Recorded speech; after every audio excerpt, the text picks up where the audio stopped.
don't see him. Do you want me to let him in? Yeah. Are we recording? Yeah. I guess it This just... is such a good intro.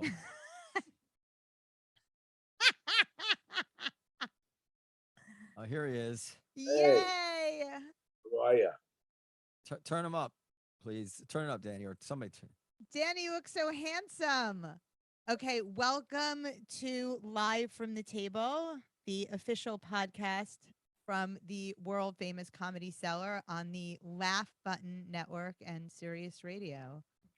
I am the producer, and I guess You're a professional comedian. Is this the way you do introductions at your shows? Like, well, I'm trying to tentative I'm trying and to be professional here. This you is sound self-assured. Hi, welcome to blah blah blah. You know, do it. you do it. No, I don't know. I don't have the script from it. Like I'm here with the owner of the Comedy Cellar, Noam Dworman, the cranky Noam Dworman. who I basically had to drag up the fucking stairs to get here, and the absolutely magnificent comic Danny Cohen, who we all love and adore. Hi, Danny. Hey, just one How thing before are we ya? continue. Nicole, is there any way to bring the camera in a little tighter? We have so much Yeah, negatives. So, and then Danny, can you turn up your mic at all? Is this? Let me see. Do you know how to do that? Is this okay? Well, it's a little distant. Like go into the settings and turn the mic on. Or maybe Nicole will be able to turn it up in the mixer. But I guess we should just get started because I don't feel like editing video. Oh, here this is good. Ooh. Oh, look how much better that is. That's awesome. Oh, genius. That is good. That money was well spent. Nicole, can you take care of my my sound? I don't know. Yeah, the reason is 'cause I'm a little hard of hearing, so that's why I need more. Me too, but you are too. Yeah. How did that happen? I don't know. I think I have to go to the ear doctor. Maybe I have to get my ears cleaned out. Oh no, mine's actual. Mine is not occlusion. Mine is actual deafness or ear damage. Well, this is riveting. Okay, well go ahead, Periel. Let's talk about your health. What a great start. Two Jews talking about ear damage. Can you turn him up, Nicole? He's all the way. You're all the way. So you got to go into your settings. Walk him through it. I'm trying to do it from memory. There's settings. It's like in the bottom left or something, and then you go into audio, and you can turn up the volume, or you can set it to automatic. Might even work.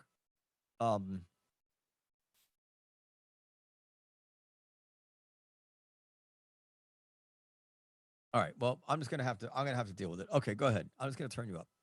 So, okay, let's start again. Okay. So we're gathered here like this today because I waited too long. Anyway, it doesn't matter. Because she waited too long to get a guest. I waited too long to get a guest because I'm always nervous about booking a guest that Noam is. I want to make sure that Noam's happy. I really do feel like that is my main purpose here. But what I've learned is there's nothing that I can do to make him happy. Okay, well, here it is, Danny. Let me tell you the truth. I don't think I want to do the podcast anymore. I've gone through this before. I'm losing my mojo on it. How do you keep yourself motivated to do things day in, day out? It's hard. Sometimes it's a sort of like swimming. Sometimes you just have to jump in and then figure it out when you're in the water. And sometimes it's great and sometimes it's not. And you have to accept that sometimes it's going to be great and sometimes it's not going to be great. I understand that psychological armor, but it's all I can do to stay married by using that armor. How many things can I do that way? Right. And then it's okay to take a break also. Sometimes it's okay to say, you know what, I'm done for now. Let's revisit this at another time or maybe not. Oh, hold on. I just made some money. Did you hear that? Oh my God. No kidding. That's because I'm deaf. I have to put a. Oh, will you shut that thing off? I'm shutting it off now, but just, so I had to choose the ringtone. Like that's the most, has the EQ, like the frequency range that my ears hear best. So, and that seems to be a cash register for some reason. So, but here it is, Danny. I like to interview political guests and things like that, journalists and stuff like that. And now there's tremendous pressure from within the ranks of this podcast, especially from Dan, but also Periel. No. Don't put it on me. And from Nicole to cast a wider net and talk about comedy and blah, blah, blah, blah, blah, blah, blah. And the truth is, even though I own the Comedy Cellar, I don't know that much about that stuff, and it's like it doesn't interest me that much. Okay, I like so hanging out with I like the comedians talking about politics, but I like to keep political. And Dan's like, well, we have a podcast without any guests, and our conversation was just as interesting. But it's not just as interesting because listeners want to hear experts talk. no, no, no, Yeah. no, no. I look at the numbers. Listeners also want to hear you. Okay, you might not be that interested in talking to me and Dan, but that's a different thing. So okay, so pause that for a second. So then I book two people who I know he loves talking to. You, Danny I Cohen. do love talking to you. I And booked I can hear the story, your gay conversion therapy stories over and over and over. They are the most fascinating. Really. Danny, I don't remember how it turned out. Are you still gay? But anyway, he went to gay conversion therapy and he liked it, but it didn't work, but he liked it. And I just got an email for a weekend getaway, and I was like, should I go? And I was like, oh, I don't know. And anyway, is it like a reunion of a gay conversion therapy reunion? yeah, it's called Journey. It's you're gonna love the title. It's the name of this weekend is Journey into Manhood. Oh God. Oh wow. Isn't that a great title? But and they have it like 4 times a year, and it's these straight guys, gay guys, heterosexual men, married men who just can't seem to have their masculinity in check, and they're just trying to get their balls back, I guess, so to speak. So they go away and they just they learn a lot about themselves and where they fit into their world, I guess. I just imagine like all these gay all conversion sorts of people. cured, so to speak, scare quotes, cured. They all meet for a reunion. They have a few drinks, and it's like also it's like ancient Greece. Is that what it is? Well, It's all the guys that have been through the conversion. No. Journey into Manhood is actually mostly straight men that feel that they don't feel masculine. They don't feel maybe nerds and just maybe people that men that just don't feel good about themselves from a masculine perspective. So they want to have gay sex, and that'll make them feel like real it's men. not sexual. No, it's not sexual at all. The only sexual part of it is that it's for men. That's the only thing is. I don't know, honey. I'm not convinced. Okay. Right. We do live. I mean, I know that nerds have never been like what you close your eyes and imagine as masculine, but nerds are more beta than they've ever been in my lifetime. If you just look at the average like elite nerd like talks on TV now, they have a vocal fry and like there's literally nothing masculine about them. Like I went through life, I'm fairly nerd. I'm not, I'm not the most nerdy, but I'm somewhat nerdy, right? Like nobody ever mistook me for like a rough and tumble masculine guy. But I'm not a beta male. I'm like, you can be nerdy without being so kind of limp. But that seems to be the way it is now, like the Ezra Klein type nerd. I find it, I guess I'm getting old, but I don't like it. What do you think, Danny? Well, some people embrace it, and some people who are nerds, they don't embrace it. They're embarrassed about it, or they feel ashamed, or they feel lack of thereof. I don't know, whatever. They don't want to be nerds anymore. They want to be a little bit more structured. I don't know, in a masculine way. So they go to, there are these programs, these getaways where they do all this drama therapy, and soul searching and childhood wounds and all this stuff. And it's sort of, I don't know. I don't know if it helps, or I know some straight guys that went on, who are married, who weren't married, who went on these programs, on these weekend getaways, and felt great about themselves. So it sounds amazing, and I'm not being, ridiculous, or I'm not trying to be snarky by saying this, but it sounds so feminine. Like it sounds like getting in touch and again, like in a very positive way. But why is it called Journey into Manhood? I don't know. That's what I didn't title that, but my program, Conversion Therapy, getting back to Noam, he loves the conversion therapy talk. But my little group, there were only like 8 of us in my group, and then the 18-year-olds, which I'm not going to talk about. But my group, they were the 40, 35 years plus, and they were married. That was my group, and there were like 8 or 10 of us, and we went on this weekend getaway as well.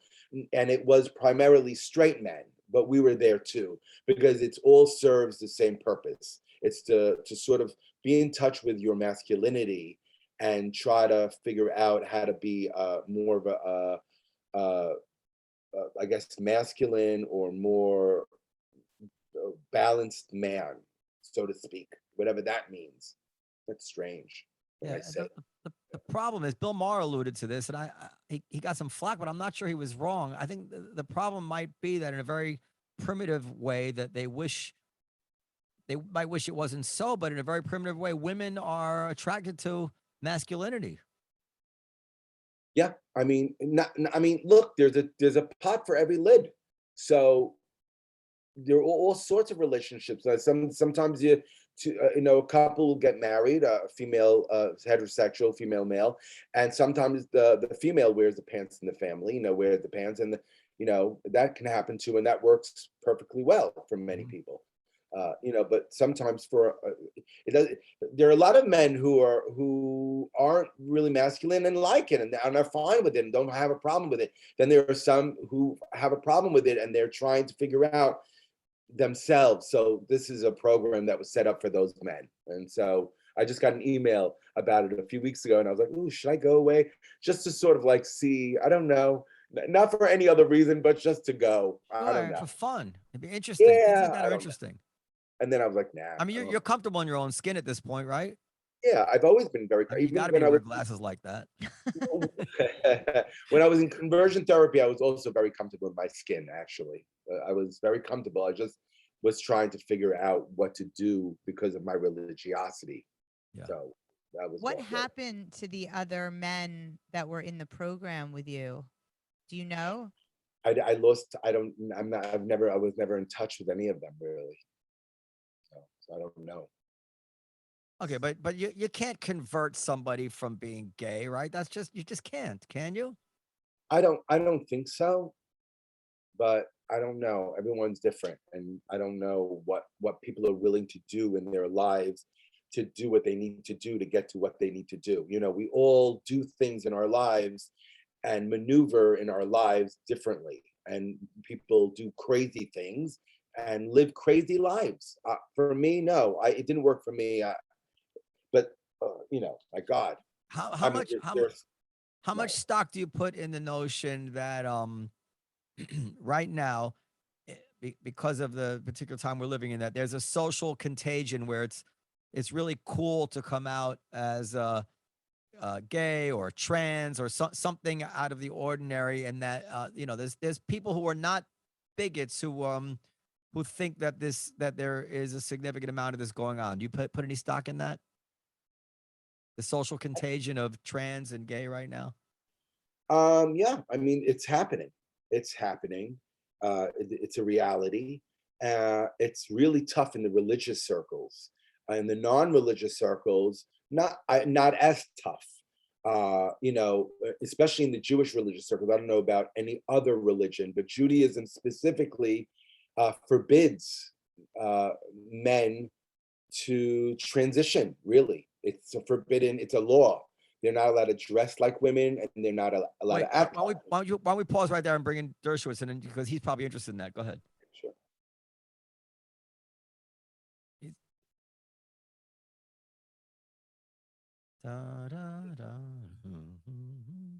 Hello, Mr. Dershowitz.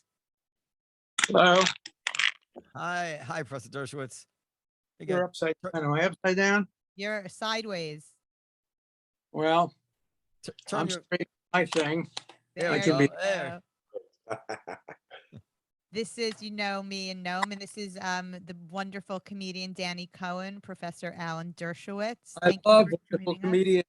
I love wonderful comedians. I used to be a good friend with one named Larry David. He shunned you. He got mad at you, right? He got mad at me because I put my arm around Mike Pompeo, who had been my student, and I was congratulating him on on the Abraham Accords. And so Larry said I was disgusting and he would never talk to me after using my gym, eating in my house, getting his daughter into college and all of that. But that's the current generation of cancel culture. So. Well, I'm sorry to hear that. That doesn't seem very fair. So just as you joined us, well, first give him his proper introduction. Well, I will. Not that he needs one. Everybody knows who Professor Alan Dershowitz is. And we've introduced him several times on this show. He has been called the nation's most peripatetic civil liberties lawyer and one of its, quote, most distinguished defenders of individual rights, quote, the best criminal lawyer in the world. And some of the things that I found really fun here, he's also been the subject of 2 New Yorker cartoons, a New York Times crossword puzzle, and a Trivial Pursuit question. And a sandwich at Fenway Park has been named after him. And it says pastrami, of course. Is that your favorite kind of sandwich? Better than naming turkey after me, so I'm happy. Yeah. And he also has a podcast, right? Yep, it's called The Dersh Show. It's on Monday, Tuesday, and Wednesday at 5:30 live or anytime during the week on Rumble, YouTube, any of the platforms. And I love doing it. It's a lot of fun. And the reason why, other than the obvious, that I asked you to come on today was before you say, yeah. I'd like to say something. Just I might have told you this before, I feel this way, but I want to say it from my heart. Aside from all the legal accolades and the fact that that Periel doesn't know the word peripatetic, you have been, in my opinion, the most important champion of the Jewish people and of Israel in my lifetime.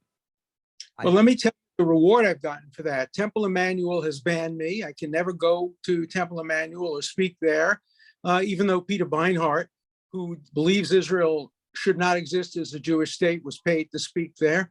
I can't speak at the 92nd Street Y.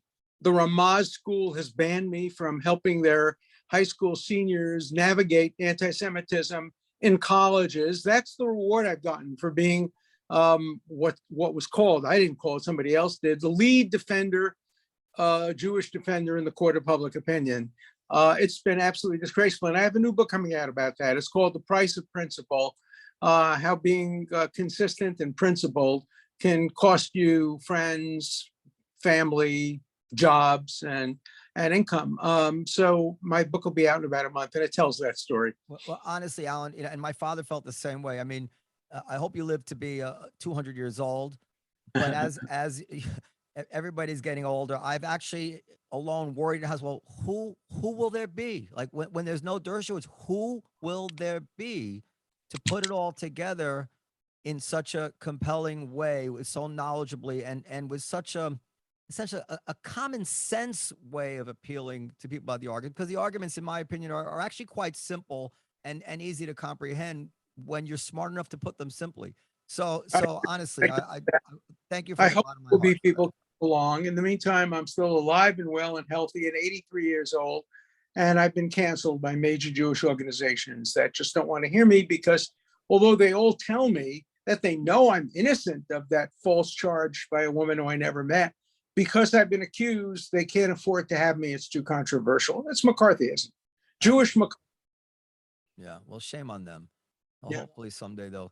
So, but before we join, we want to talk about the "Don't Say Gay" bill, and I should tell you that right before you joined us, Danny was telling us Danny's gay. He's also. Are you Orthodox still, Danny? Or you? Yeah, I mean, I'm Orthodox. I sometimes I fall off the wagon, but I'm pretty much Orthodox. Well, they put wagon if you're Orthodox, don't they? If you're gay, I mean, the Torah. Well, I'm gay, but I don't live a gay lifestyle. No, I haven't had sex in 15 years. Yeah, I don't have. I don't live a gay lifestyle. I don't have gay sex.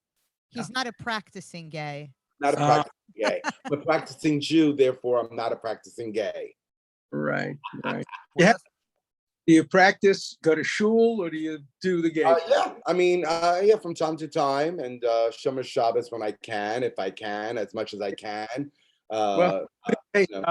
Good Passover. Yeah, no, then there are the big ones, like Kippur, I fast, and shul and all that. And Pesach, I have a strictly kosher home. I don't eat anywhere out. I don't eat out at anywhere on Pesach.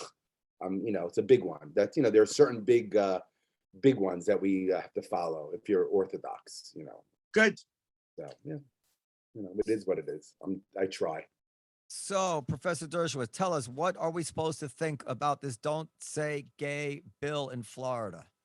Don't listen to anybody. That's both sides are extreme. The left is saying that the bill says you can't mention gay. That's, of course, totally false. It's not a "don't say gay" bill. And the right is saying if you support the bill, then you're a pedophile and you're grooming people. Don't listen to anybody. Only fools are basically talking about this. Listen to me and the three of us. So let me tell you what the real truth is. The truth is that the people who drafted the bill, the Florida bill, and there are now 6 or 7 others that are pending, have a point. They have a point. The point is that it probably is inappropriate for kindergarten kids and for first grade and second grade kids to be taught about the intricacies of sex, whether it be heterosexual, homosexual, transgender. It doesn't matter. Kids ought to know about going pee-pee and wiping your tushy. That's basically what kids ought to learn at that age. But of course, the bill goes further than that, and it gives discretion to boards of education and to principals and politicians to decide what's age appropriate. And some of the bigots who support the bill, and there are bigots who support the bill, anti-gay bigots, should not be trusted with a weapon like that could have them go after teachers who wanted to introduce in age appropriate ways, say a 10-year-old or an 11-year-old. Certainly, it's okay to talk about people having 2 daddies or 2 mommies. It's appropriate to talk about abortion, how if a woman gets pregnant and can't have the baby for medical or other reasons, it's appropriate at 10, 11, 12, but there are going to be school boards that say it's never appropriate, that 17-year-olds shouldn't be taught about it because everybody should be a virgin until they're married. So it's a loaded weapon that I don't trust to be allowed for people who run school boards or who are political people. But it's not on its face. I've read the statutes all very carefully. They're not "don't say gay" bills. They're not on the face of the bills themselves bigoted. It's just that they're written in vague terms, too general. And I don't trust politicians with a weapon like that, which can be used in a bigoted way against gay and transgender people. So that's the bottom line. So you would oppose the bill? I oppose the bill. I would favor a bill that was drafted after a lot of study by a commission of people consisting of educators, gay educators, some transgender people, Christians and Jews who are religious or Muslims. Let's have people get together and draft a bill that satisfies everybody. I don't know anybody who thinks that a kindergarten kid should be taught, or there should be discussions in kindergarten about what it means to be transgender, or that you can change sexes later on in life from being a girl to being a boy. So I don't think anybody supports that. There are matters of degree, and there should be the ability by teachers to make decisions about what's age appropriate. And, every family is different. Kids are different. I know families that talk about sex at a very young age and have their kids drink wine at 12 or 13. I know families who've allowed their kids to smoke marijuana at 15. Not that they don't smoke it anyway, even if the family doesn't let them, but there are different attitudes. And so one of the questions is this a decision for parents? Is it a decision for school teachers? Is it a decision for politicians? And these are very, very hard questions. But in America, we don't know how to have discussions anymore. It's all name calling and bumper stickers. Don't say gay. You're grooming. You're a pedophile. You're you're a bigot. We don't have conversations anymore. And this is why I love your show. This is an interesting subject, and you want to have an interesting, nuanced conversation about it. Right. Well, one of the things, first of all, I think I have seen materials aimed at young kids. I don't know about kindergarten, but second and third graders, which do seem to want to introduce them to the idea of that they might be trans and this and that. But maybe this is cherry picked and not that significant, because you know how one thing will just spread around the whole internet. But I have seen things like that, so I think there are some people who do have an agenda. But anyway, the question I want to ask you is this: zooming out, this is a common phenomenon. I wonder what your opinion is.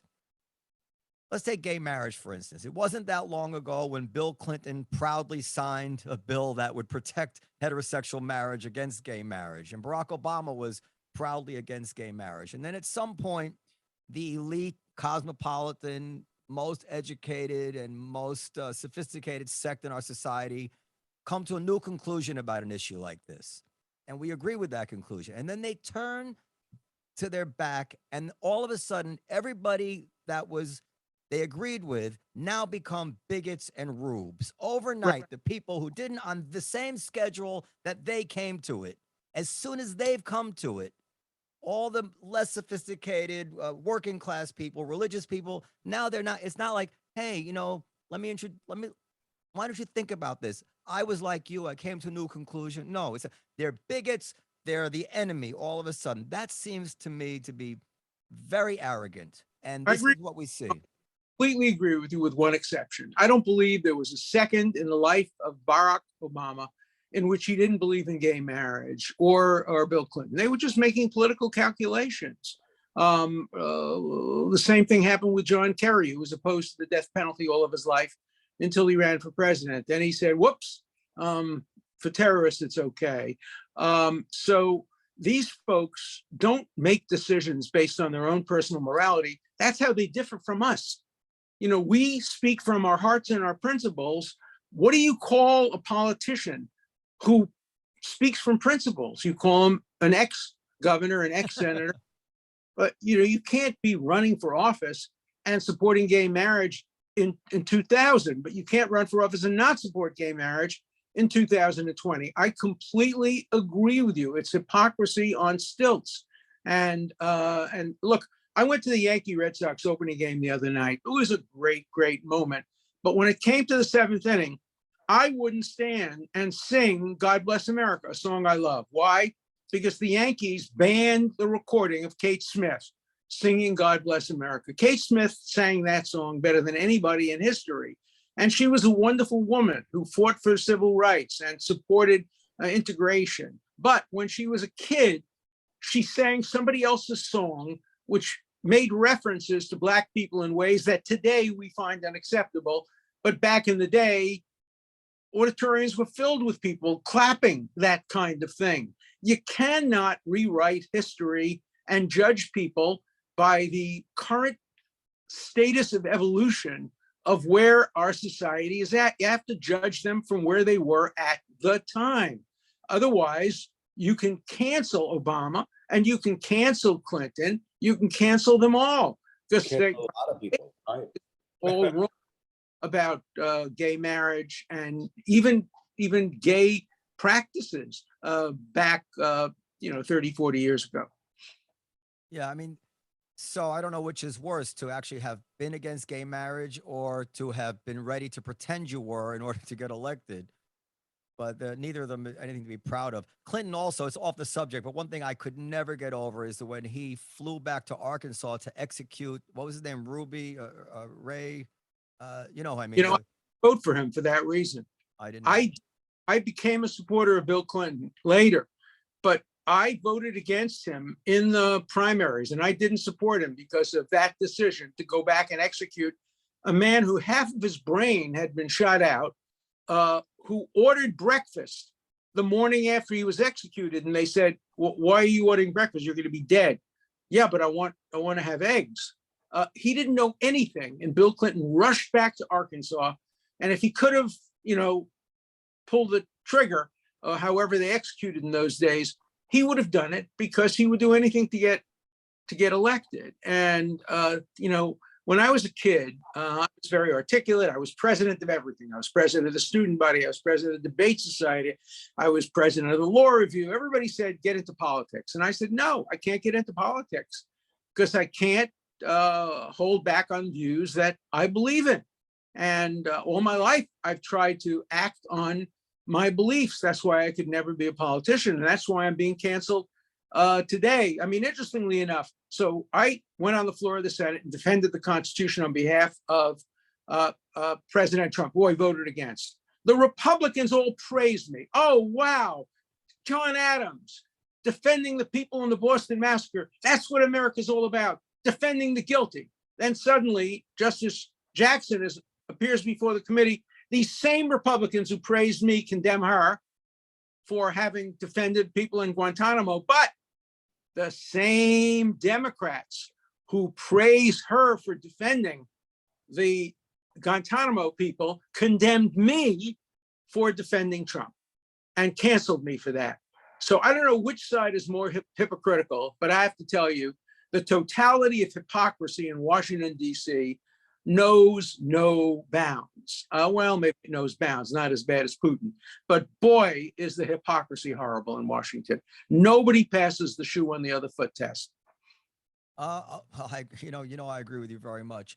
By the way, on this Trump thing, they're pressuring the Attorney General now to indict Trump on charges related to the fact that he pressured Mike Pence to overturn or to subvert the election in some way. Does that hold water in any way? Absolutely not. He didn't conspire with him. He expressed his opinion. He's entitled to express his opinion. He was wrong. One reason why I didn't defend Trump in his second impeachment is I thought the election was fair. I thought that Biden was elected fairly and that he is the president. And I didn't want to be in any way associated with any claims of that the election turned out the wrong result. So, but Trump honestly believed that it did, and he had the right to express those views without fearing the weaponization of the criminal justice system against him. Including the right to pressure his vice president not to certify the election? Well, it depends on what you mean by pressure. Did he extort him? Did he threaten him? Or did he just say, I think you would be doing the right thing by not certifying the election? Pence withstood that and certified the election. So no, I don't think it would be a crime. I don't even know how you would state the crime. It wouldn't be a conspiracy because they didn't agree. It wouldn't be extortion because there was no threat of consequences. So you can't just make up crimes. No, what he did was wrong. What he did was bad. What he did is a good reason for not voting for him if he runs again, but not criminal punishment. All right. Danny, do you have any, being gay, how does anything you want to add to this don't say gay thing in Florida? How does it make you feel? No, because like the professor said, I agree. It was all baloney. It was all sensationalism. So I didn't jump on the bandwagon. It was all sensationalism. Yeah. I hate bandwagons. I just hate bandwagons. Just not jumping on board with any of it. I generally do not jump on board with whenever I see, when I can smell sensationalism, even the slightest of it, I back away and then I start looking and I'm like, all right, I'm out. I don't want to, I'm not going to go near it. I'm not interested in it. So you're the comedy seller. What are we going to do about the fact that you can't be a comedian these days without being canceled? What are we going to do about the fact that comedians aren't appearing on college campuses anymore? That the woke generation doesn't want to laugh at jokes? That nothing's funny anymore. When I was 25 years ago, there was a joke that went around. Knock knock. Oh, how did it go? Knock knock. No. The joke was, how many feminists does it take to tell a joke? And the answer was, that's not funny. You can't tell a joke about feminism, a joke about race. You can't tell being Jewish, I'm lucky because I can tell Jewish jokes. How many Jewish mothers does it take to change a light bulb? I'd rather sit dark and suffer. I'm going to continue to tell Jewish jokes. I'm Jewish and gay, so I'm lucky twice. You're lucky. Yeah, you're lucky. Lucky Yeah. twice. And I'm also lucky 3 times because I'm not famous yet.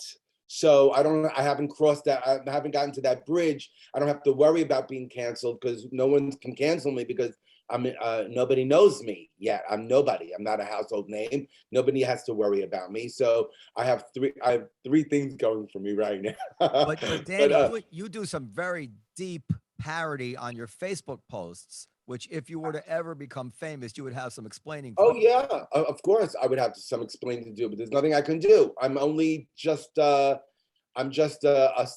storyteller and a joke writer, and I'm a clown. I'm a comic, and this is the way it is. And and there's nothing I can do if you don't like it. If that will be my fate, then that will be my fate. If I have to be canceled, then that's what's gonna happen. There's nothing I can do. I can only be honest. I can only be truthful, and I come from a very good place all the time. I never come from a hateful place. I'm not a hateful person. Comics, especially comics, we are the good comics. We love to take our audiences to the really, really dark places. But if you're a good comic, you always know how to shine the light in these dark places so that the audience isn't scared of the dark places. Yes, at first they will be scared because you're taking them into a cave and there's no light and they're scared. It's almost like being a tour guide. And then you shine the light. That's what you do with your comedy creatively. And you show them, look, it's not so scary. Look how beautiful it is. I'll show you the way. And you lead them the way into a dark place. And then everyone laughs and everyone's okay because it's not so scary anymore. So a good comic knows how to shine the light in a cave. And a not great comic doesn't know how to shine the light yet. They have to know how to do it. So I grew up in a very funny neighborhood. So my next door neighbor, I lived 1558, he lived 1562, was a kid named Yaakov Mazur.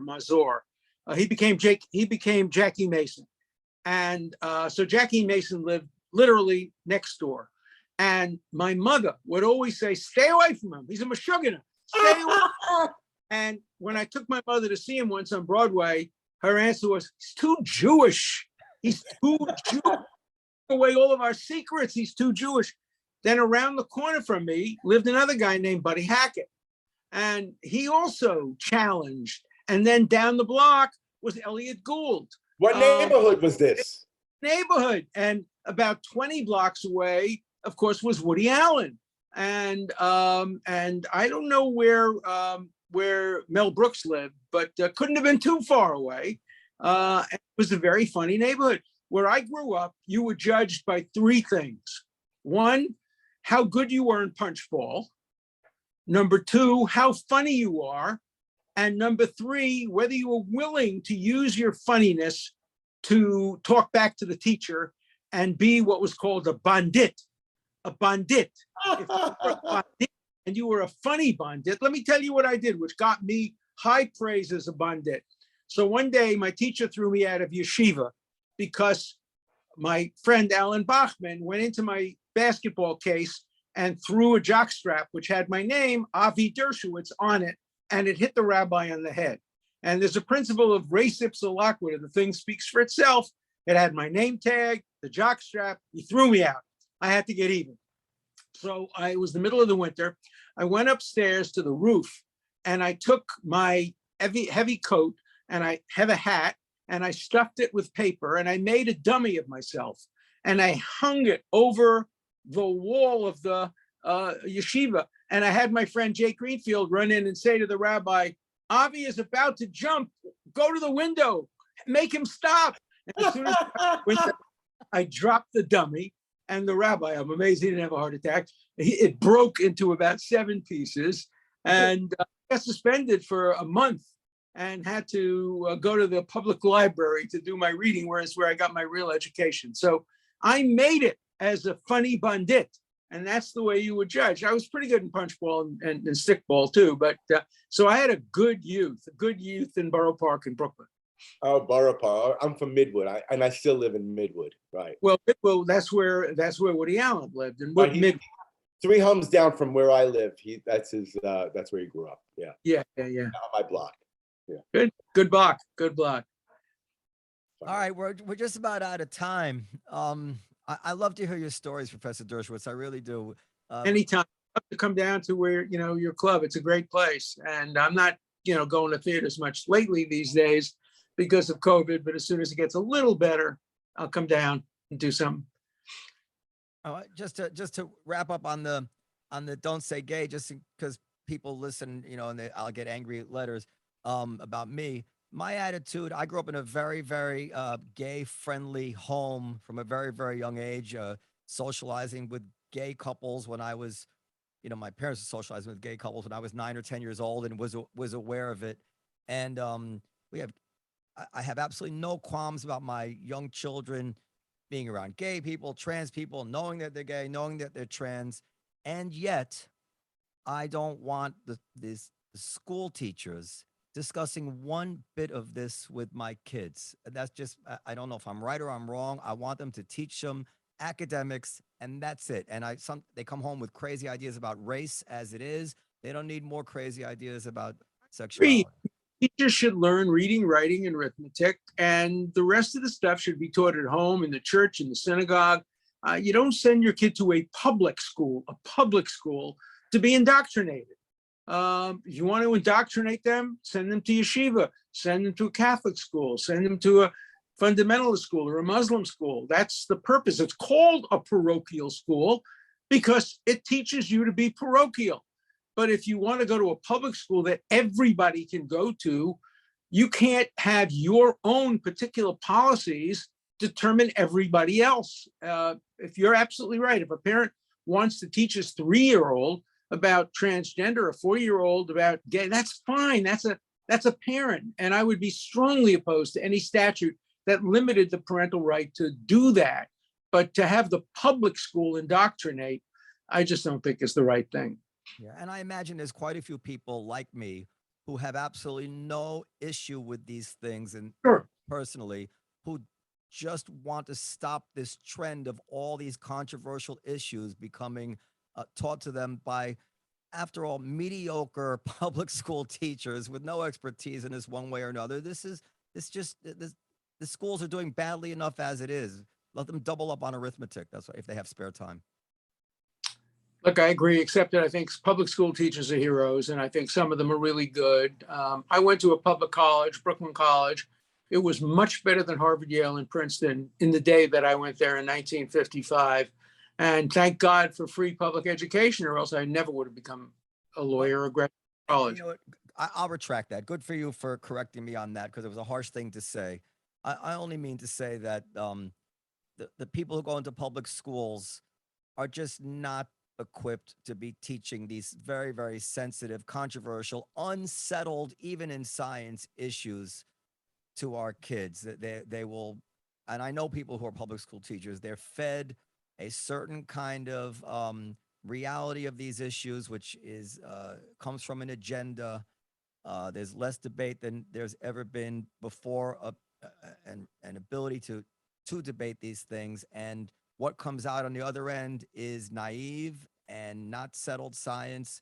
And even if it were, just doesn't need to be taught to young children. But another point to make is that the teacher is always going to err on the side of wokeness, because they know that unless they do that, they're going to be fired. If they do anything, say anything, even introduce a debate or a discussion that presents both sides, they're going to be fired. They have to be politically correct in order to keep their jobs. And so we know they'll opt toward woke culture, particularly in some parts of the country. Maybe they'll opt toward conservative views and religious views in other parts of the country. But you're right. These are decisions that should be made by parents at home, not by teachers of public school students of every kind of background. A perfect example, and then we'll wind up, is a second grader I know comes home with quoting the 3/5 compromise completely backwards in terms of what it meant and why, how and the teacher had no idea what the 3/5 compromise was. The teacher, it's fed this kind of white fragility version of the 3/5 compromise. And I won't even bore the listeners. And let me tell you, as a lawyer, 3/5 compromise is very complicated. it actually gave more votes to southern states than they would have gotten under other proposals. So, of course, the idea of calling a person 3/5 for any reason is abominable. But to understand the 3/5 compromise, you really have to delve deeply into the Constitution and the 1619 Project, which sees everything through the lens of racism, is simply wrong. Yeah. All right, Professor Dershowitz, it's always a pleasure, and hopefully there'll be another really hot, controversial issue on the horizon that we can bring you in to educate us on. Thank you very, very much. Great Thank chatting you with you, so much. Professor. This is great. Holidays. Good. Take care. Thank you. Bye-bye. Good night, everybody. Thank you, Danny. Thank you, Danny. Where can we Thanks. find you on Instagram, Mr. Danny Cohen Comedy. Danny Cohen Comedy. Got it. Thank Bye. you. Good night. Thanks. The reason I was whispering to her sometimes when you saw me is because when she spoke, it would take down your volume, so I didn't want her to make noise in the microphone. He's done. Okay. Okay, that's it. We done? No, we're not. Do you love me? Are we still recording? Should I stop? Do I what? Do I what? What No. would you say? You want me to say sorry? I mean, that's. No, I'm not. I would. I didn't say that you. Is there any